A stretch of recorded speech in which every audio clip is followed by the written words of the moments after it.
L'IGF vient de rendre public ses conclusions sur la convention de collaboration d'avril 2008 entre la République démocratique du Congo et les groupes d'entreprises chinoises, une convention baptisée Contrat chinois. C'était ce mercredi 15 février 2023 à Kinshasa, à suivre dans cette session d'information. La nouvelle société civile congolaise accuse l'entreprise Kamoa Copper de fraude douanière de près de 79 millions de dollars américains. Dans son communiqué rendu public récemment, la NSCC indique que cette fraude douanière s'opère depuis 2017 par cette société. Les détails dans ce journal. Soyez les bienvenus si vous nous rejoignez sur Ecofin Télévision. L'inspection générale des finances a rendu public ce mercredi 15 février ses conclusions sur la convention de collaboration d'avril 2008 entre la République démocratique du Congo et les groupes d'entreprises chinoises, une convention baptisée Contrat chinois. Dans son rapport, l'IGF a relevé plusieurs anomalies et déséquilibres dans la conception et exécution du contrat chinois et formulé des exigences à l'endroit de la partie chinoise. On écoute à ces propos l'inspecteur général des finances au micro de Patrick Lumbala et Joe Manana. Il ressort de cette évaluation que ce contrat est totalement déséquilibré en défaveur de la République démocratique du Congo. La République démocratique du Congo a offert ses mines à la partie chinoise à contrepartie des infrastructures, mais rien n'a été fait. Dans l'exécution de cette convention, ce sont des entreprises chinoises qui se sont retrouvées à plus de 90% et la République démocratique du Congo n'a presque rien gagné. Donc, il est question maintenant que l'agence qui est chargée du suivi de ces programmes puisse entamer un processus qui va aboutir à la révisitation de cette convention. Donc, il y aura des réunions qui seront initiées entre les représentants, les directeurs généraux de l'agence et la partie SICOMIN autour d'un certain nombre de points, au total 26 points d'irrégularité qui ont été soulevés pour qu'on arrive à proposer au gouvernement une révisitation des contrats dits chinois. Et les déséquilibres criants qui ont été constatés, les bradages, la dilapidation de nos minerais constatés dans ces contrats a été également l'œuvre de beaucoup de fils égarés de notre pays qui ont accompagné les entreprises chinoises dans cette œuvre macabre contre notre pays. Donc maintenant, par la volonté de son Excellence, Monsieur le Président de la République, chef de l'État, le processus est mis en marche au travers de l'agence pour qu'il y ait rééquilibrage des gains, avantages et charges dans cette convention. La République démocratique du Congo a mis des gisements à la disposition de la convention, des gisements dont la valeur est estimée à plus de 90 milliards de dollars américains. S'agissant de la constitution de la société SICOMIN, le Congo n'a eu que 32% de parts, tandis que la partie chinoise s'est accaparée de 68%, pour un capital sous-évalué de 100 millions de dollars. Ça, c'est un premier élément. Le deuxième élément, dans l'exploitation de cette convention, les entreprises chinoises ont eu déjà à encaisser un gain évalué à près de 10 milliards de dollars américains, tandis que la République démocratique du Congo n'a bénéficié que de 822 millions en termes d'infrastructures. Faudra-t-il encore dans les 822 millions qu'on entre en profondeur pour réaliser qu'il n'y a aucune visibilité de ces 822 millions. À titre d'exemple, l'hôpital de Cinquantenaire se retrouve dans les infrastructures de l'ordre de 114 millions de dollars, alors que tout le monde sait que cet hôpital existait avant et qu'il ne s'agissait que d'une finalisation qui a été faite. Tenir constamment en éveil la conscience collective sur les conditions de vie des peuples autochtones, pygmées et sur le devoir commun de les améliorer et notamment la raison de la cérémonie de présentation de la feuille de route pour la matérialisation de la loi portant protection de ces peuples ce mardi à la salle des spectacles du Parlement congolais. Les détails dans ce reportage de Tony Antoine Dibindila. La feuille de route pour une matérialisation optimale de la loi numéro 20/030 du 15 juillet 2022 portant protection et promotion des droits des peuples autochtones pygmées en RDC a été présenté par les vice-premiers ministres en charge de l'Intérieur 3 mois après sa promulgation. C'est à travers une cérémonie organisée dans la salle de spectacle du Palais du Peuple par le Secrétariat général des affaires coutumières que cette feuille de route a été présentée en présence du Premier ministre et de plusieurs autres personnalités. 3 étapes importantes ont caractérisé cette feuille de route: la vulgarisation, la mise en place d'un cadre interministériel pour la protection des mesures d'application, la mise en place d'un cadre interministériel pour la protection des mesures d'application et la mise en place d'un cadre de concertation entre les partenaires. Dans l'esprit de matérialiser la volonté de tous et pour rendre effective la dite loi, il est indispensable de tracer une ligne de conduite. C'est pourquoi nous avons conçu une feuille de route dont le résumé s'étale sur 3 axes, à savoir la vulgarisation de la loi, la mise en place d'un cadre interministériel pour la production des mesures d'application, la mise en place d'un cadre de concertation mixte, gouvernement, société civile, partenaires techniques et financiers, organisation de peuples autochtones pygmées pour sa mise en œuvre efficace. Les soucis avec l'avènement de cette loi spécifique est de tenir constamment l'attention sur les conditions de vie des peuples autochtones pygmées et sur les devoirs communs de les améliorer afin de réparer les injustices dont les congénères ont été victimes de la part de leurs contemporains. Son entrée en vigueur crée un cadre de référence national porteur de réponses concrètes à une demande sociale clairement exprimée. La question des infrastructures routières en République démocratique du Congo a été abordée mardi par le ministre d'État en charge des infrastructures et travaux publics, Alexis Gisaro. C'était au cours d'un point de presse tenu par le ministre de la Communication et Médias, Patrick Mouyaya. On l'écoute dans cet extrait choisi par Betty Tonfou. Le projet Kinshasa Zéro Trou, c'est un projet qui est entièrement financé par le Trésor public. Alors, pour que la compréhension soit claire de ce projet, Monsieur le ministre venait de l'évoquer, nous avons reçu une instruction de la part de l'autorité suprême, le chef de l'État, qui était préoccupé par la problématique des embouteillages. Cette problématique des embouteillages a fait qu'il a instruit le gouvernement de trouver des solutions idoines pour que l'on puisse améliorer la fluidité de la circulation dans la ville de Kinshasa. Donc, lutter contre les embouteillages.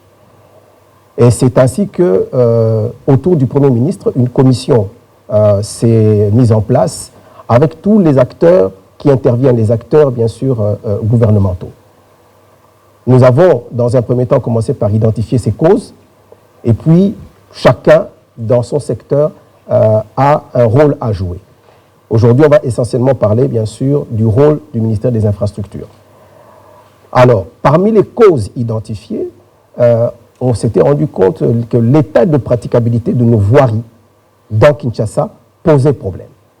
C'est ça qui entraînait des ralentissements, souvent, dans la circulation et entraînait, par conséquent, des problèmes d'embouteillage.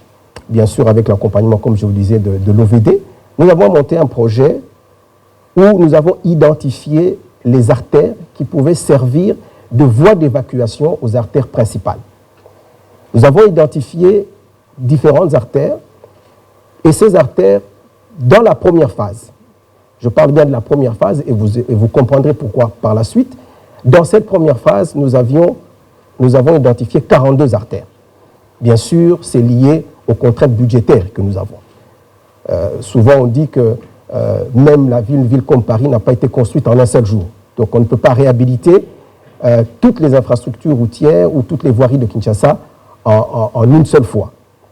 Et donc, en fonction du budget qui nous était alloué, à peu près 32 millions de dollars, on a identifié 42 artères, et cela sur une longueur d'intervention d'à peu près 86 km. Et je tiens à préciser ici qu'il s'agit ici uniquement des voiries revêtues. Donc, ce sont des réhabilitations des voiries revêtues.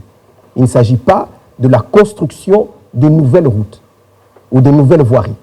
Parce que là, ce sont d'autres types de projets, bien sûr, dans les voiries, mais Kinshasa Zéro Trou concerne les voiries revêtues. Toujours lors de ce point de presse, le projet gouvernemental Tshilé-Gelou a été également évoqué. Le ministre des ITPR a détaillé ici les raisons de la rupture avec l'entreprise Grexet.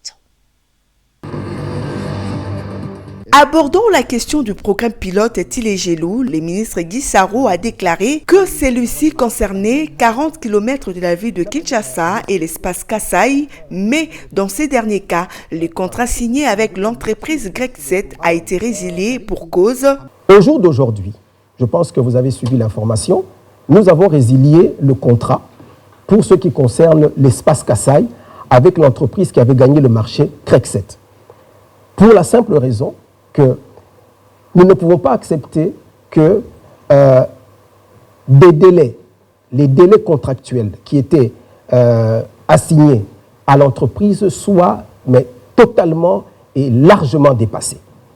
Le ministère a dû intervenir pour dire vous n'appliquez pas, vous ne respectez pas vos engagements, vous ne respectez pas vos contrats, et donc nous mettons un terme. Parce que nous avons constaté que la production, le taux d'exécution était vraiment trop bas par rapport aux attentes. Et ils étaient totalement hors délai. Donc nous avons été amenés à résilier ce contrat. La lenteur donc des travaux, et nous considérons en fait que cette entreprise n'a pas bien fait sa planification en termes de sa chaîne logistique. Comment est-ce qu'ils allaient faire parvenir les équipements, les matériaux, ainsi de suite, pour pouvoir rendre les ouvrages et respecter leurs engagements dans les délais. Donc, nous avons été obligés de prendre cette mesure et mettre un terme à ce contrat. Aujourd'hui, nous sommes en train, l'OVD est en train de travailler pour pouvoir trouver des entreprises de substitution qui vont récupérer la partie du contrat dans cet espace qui n'a pas été fait. Donc, Tshilé-Gelou, aujourd'hui, nous sommes au niveau de l'espace Kasaï, il y aura des nouveaux. Et nous avons donné des instructions très claires à l'OVD pour que cette fois-ci, ils choisissent des entreprises qui sont déjà installées et qui ont des capacités techniques et financières avérées pour qu'on ne connaisse plus la situation que nous avons connue avec l'entreprise qui était là. S'agissant de l'ensemble du réseau routier du pays, soit 58,900 km qui concernent les routes nationales et commerciales, Alexis Gissaro a soutenu que le gouvernement a opté pour une politique de maintenance. Autre chose à signaler dans ce journal, la société Kamoa Copper est accusée des fraudes douanières de près de 79 millions de dollars américains, une dénonciation faite par la nouvelle société civile congolaise. Dans un communiqué publié le lundi dernier, la NSCC indique que cette fraude douanière s'opère depuis 2017 par cette entreprise minière basée dans les territoires des Muchacha au Lualaba. Suivez. C'est dans un communiqué rendu public récemment que la nouvelle société civile congolaise a dénoncé une fraude douanière opérée depuis 2017 par la société Kamoa Copper SA. Basée dans le territoire des Muchacha dans la province du Lualaba, celle-ci est accusée d'une fraude douanière estimée à plus de 79 millions de dollars américains dans l'importation au taux préférentiel de 2% de ses marchandises. Signalons également que Tshoumbela accuse également les autorités de la DGDA des complaisances dans cette affaire car elle n'a jamais répondu selon lui aux demandes d'éclairage lui adressées par la NSCC.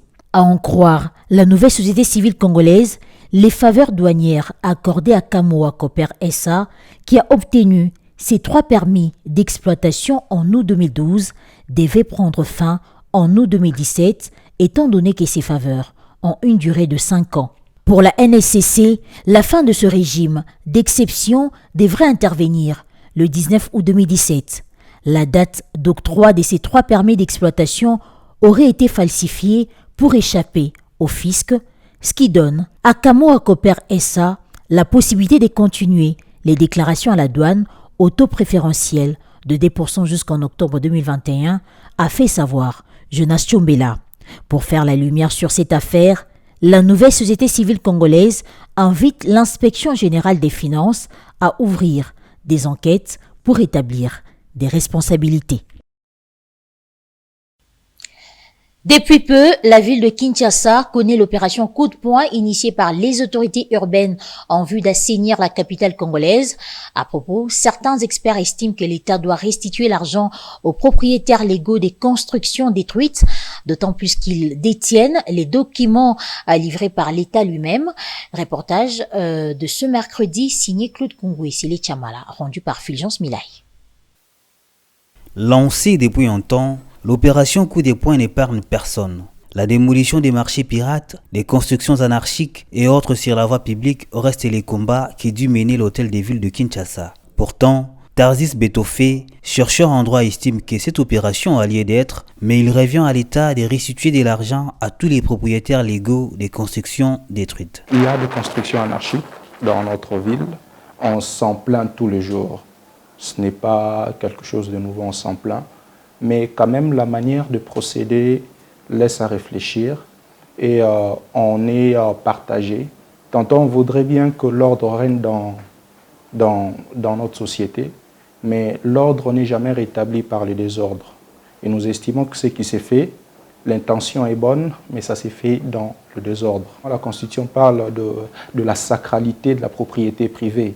Être ne pas bafoué, une telle personne n'a plus de demeure, elle ne sait pas où vivre elle, et si elle a des enfants, avec ses enfants, d'où l'État, la société souffrira encore plus de ce qu'on appelle de ces enfants dans la rue, qu'on appelle chégué, puisque si on n'a pas de lieu où mettre sa tête, on devient chégué automatiquement. Donc il y a des conséquences socio-économiques qui sont très sérieuses et c'est quelque chose à déplorer. Dans le cas d'espèce, exige que l'État puisse, n'est-ce pas, indemniser les victimes de toutes ces démolitions qui sont faites, on le dira plus tard, en toute illégalité. Alors l'État devra, il n'est pas question qu'ils le veulent, l'État devra indemniser ces personnes si seulement nous sommes dans un État de droit comme le veut la Constitution. Il assure par ailleurs que cette opération pourrait avoir des répercussions négatives contre la République démocratique du Congo au niveau de l'OADA, organisation qui vise à garantir la sécurité juridique et judiciaire en fait de promouvoir l'investissement en Afrique. Tous ces ménages qui sont faits, nous précisons en toute illégalité, auront certainement de répercussions sur le rapport que nous entretenons avec cette organisation d'intégration juridique, puisque justement l'OADA a pour but de rassurer les investisseurs contre l'insécurité juridique et judiciaire. Et ces ménages faits dans l'illégalité ne permet pas de concevoir la RDC comme un État où règne la sécurité juridique. Signalons que cette opération se poursuit et doit s'étendre à travers toute l'étendue de la ville de Kinshasa. La climatisation automobile est un service très présent à Kinshasa. Cependant, les garagistes, experts en ce domaine, rencontrent certaines difficultés souvent moins visibles pour le grand public. Fulgence Milay et Ruben Manata s'y sont attelés sur la question ce jeudi. Suivez. La ville de Kinshasa connaît plusieurs formes de business dont la climatisation des automobiles. Climoto, comme nommé couramment par les Kinois, est un travail qui exige beaucoup d'efforts techniques. Cependant, les garagistes experts en la matière rencontrent plusieurs difficultés, entre autres, le lieu devant servir à ériger les garages ou encore les tacts pour convaincre la clientèle. Les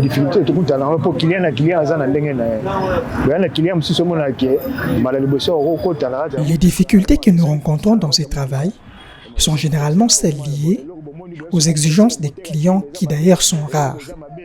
Ajoutez à cela une carence d'entreprises destinées à nous offrir plus de marché dans notre secteur de travail. Nous demanderons à l'État congolais de nous accompagner. Si possible, de nous structurer autour d'une organisation.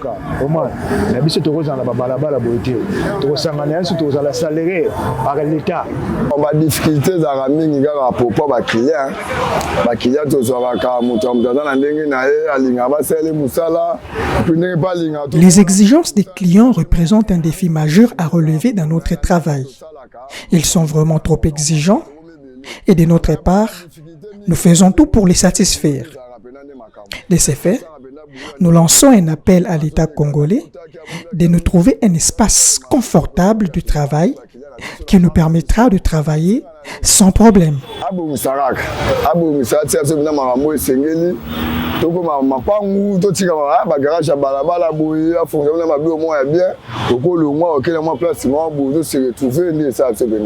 La climatisation automobile est un service qui sert à dépanner tout problème lié à la climatisation des véhicules. Au regard des défis à relever, les acteurs de ces secteurs espérant voir leur situation s'améliorer. Parlons sport dans ce journal. La Ligue nationale de football, le plus grand championnat congolais de football, est suspendu depuis quelques temps. Le week-end dernier, une réunion s'était tenue à la Fédération congolaise de football avec pour but réfléchir sur les mécanismes financiers devant permettre la reprise de cette compétition sportive.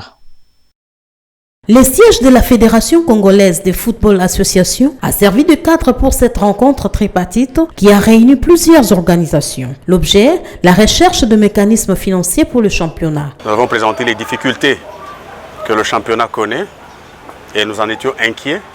Nous avons partagé ces inquiétudes avec la DEFCO qui en fait est constituée des sociétaires qui participent au championnat, Ligue 1 comme Ligue 2. Je crois que, ayant entendu ce que la INAFOOT nous a présenté comme difficulté, comme problème, ils ont décidé à leur tour de se réunir et de cogiter, de réfléchir sur la question qui est en fait très importante et ça amène des inquiétudes pour nous les pratiquants du football. Après leur réunion, écoutez, ils ont donné leur position. Fort de cette position, la FECOFA a réagi. Nous sommes un peu clairs. La FECOFA a souhaité nous réunir ensemble avec l'INAFOOT pour réfléchir autour de la question de ces championnats qui dérangent tout le monde. Mais il n'y a rien de nouveau. Nous pensons que la FECOFA a entendu les cris d'alarme de la DEFCO, c'est-à-dire les clubs réunis. Et au regard de conditions que nous avons posées, la FECOFA a préféré réfléchir, rester réfléchir. Après avoir évalué les différents défis présentés par les parties prenantes, la FECOFA souhaite réfléchir dans le sens de permettre la reprise de cette compétition. Place à présent à la revue de presse avec Petit Enfant.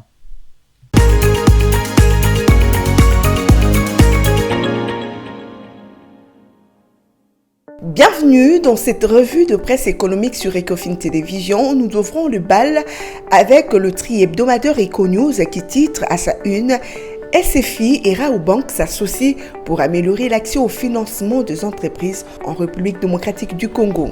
Les confrères notent que la société financière internationale, filiale du groupe de la Banque mondiale, a annoncé un nouvel investissement dans la Raobank afin d'améliorer l'accès au financement pour les micro, petites et moyennes entreprises MPE du pays dans le but, précise Econews, de soutenir la croissance et la création d'emplois dans les pays. Le journal poursuit, dans le cadre de ces partenariats, SFI accordera un prêt pouvant atteindre 35 millions de dollars américains à Raobank, note le journal, dans le but d'aider la banque à atteindre ses prêts au MPME. Ces financements s'inscrivent, martèle le confrère, dans l'engagement de Raobank à accompagner en permanence les PME congolaises, une priorité stratégique pour la banque. Le confrère signale par ailleurs que l'investissement de la SFI provient de son programme Base of the Pyramid qui a été lancé en 2021 pour aider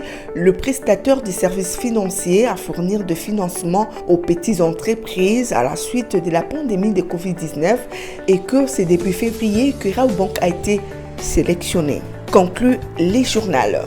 Sud Kivu, les fonds de garantie saluent l'exonération des impôts en faveur de jeunes entrepreneurs. C'est l'agence congolaise de presse qui titre ainsi. Le journal note que cela a été salué par le directeur général du Fonds de garantie pour l'entrepreneuriat au Congo FOGEC en séjour dans la province du Sud Kivu au terme d'une audience lui accordée mardi par le gouverneur de cette province.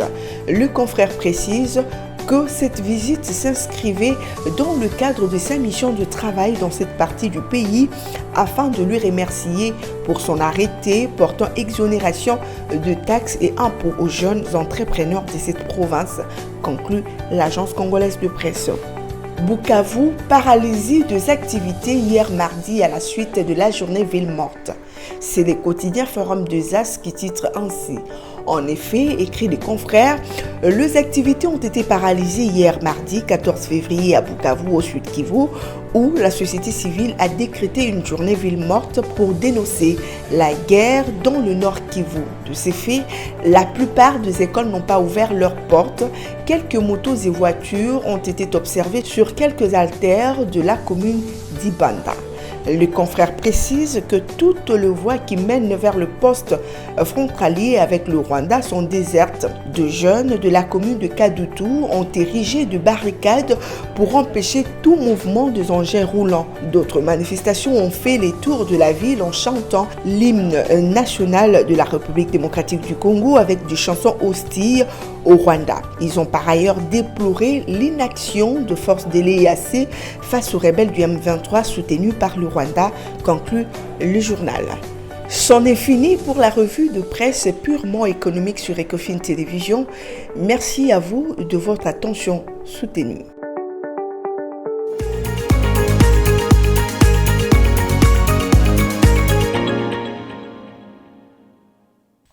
Ce journal est terminé, mais avant de nous quitter, je vous rappelle les titres.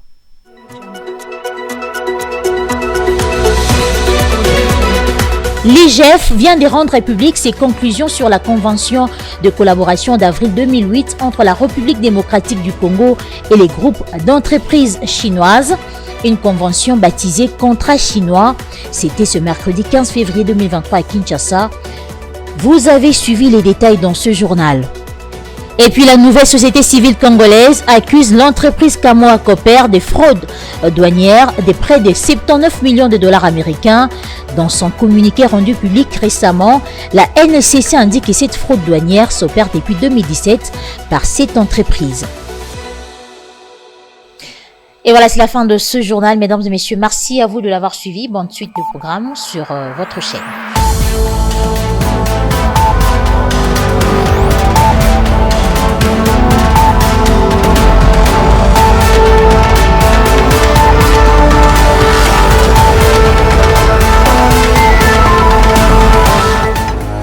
Dans une sphère médiatique, essentiellement tournée vers des contenus généralistes, où l'originalité n'a plus sa place au chapitre, où le secteur de l'économie et finance, pourtant poumon d'un État, sombre dans les oubliettes, voici enfin Ecofin Télévision.